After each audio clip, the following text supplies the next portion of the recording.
A boy runs 25 kilometers in the middle of the night, reaches a police station, completely exhausted, and repeats only one word.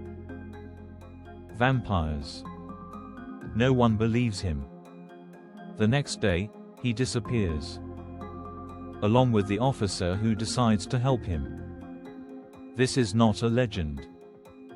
This is a real case from Mexico, that begins with one word, and ends in blood.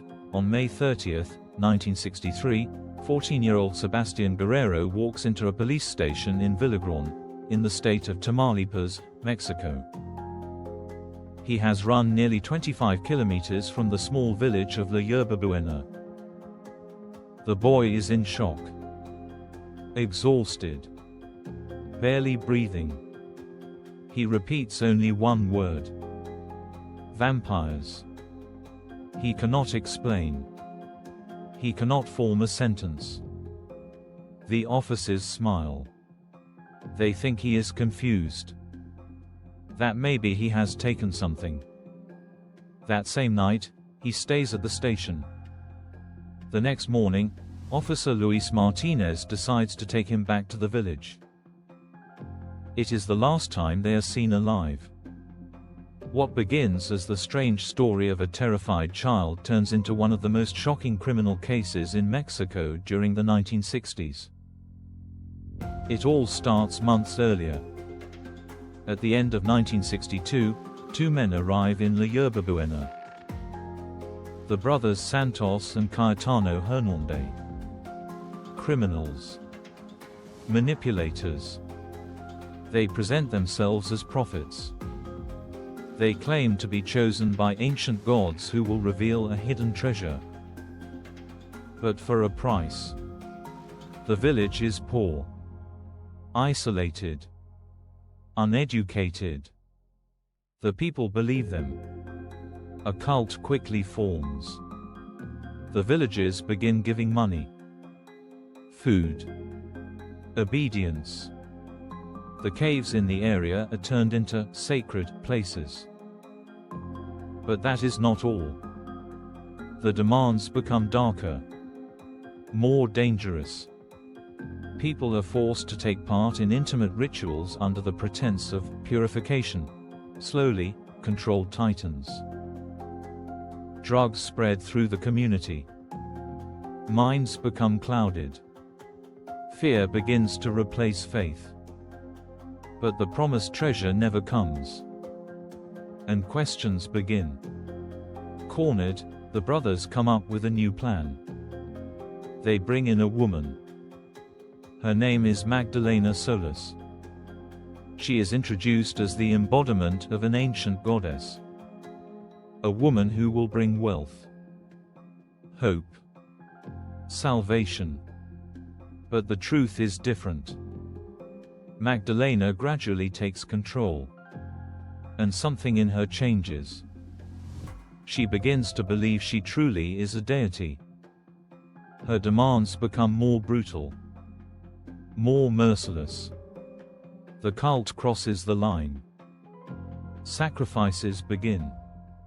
At first, punishments. Then killings. Blood is collected, mixed with substances. Drunk as a sacred potion, people fall into a trance. Their belief intensifies. Fear keeps them obedient. In a short time, at least 6 people lose their lives. But it does not end there. When Sebastian enters the cave that night, he sees everything. A sacrifice. Blood. People drinking it. To him, these are not people. They are vampires. He runs. Runs without stopping. Until he reaches the police. And no one believes him. Until it is too late. The next day, police and military forces enter the village. But the cult is ready. Barricades. Weapons. A shootout begins. Several people are killed, including the Hernandez brothers. Magdalena and her brother try to escape. but they are soon captured. What the police find in the caves is horrifying. The bodies of Sebastian Guerrero and Officer Martinez. Dismembered. Sacrificed. More victims are discovered. The truth begins to surface. But cult members remain silent. Out of fear. Out of loyalty. Eventually, those responsible are convicted. But not for all the crimes. The true scale remains hidden. Over time, witnesses begin to speak, revealing the horror. At least 12 people were killed. Magdalena Solis becomes known as the High Priestess of Blood, a woman who began as part of a scam and turned into something far more terrifying. This is not just a crime. It is an example of how fear, poverty, and manipulation can turn people into something they were never meant to be.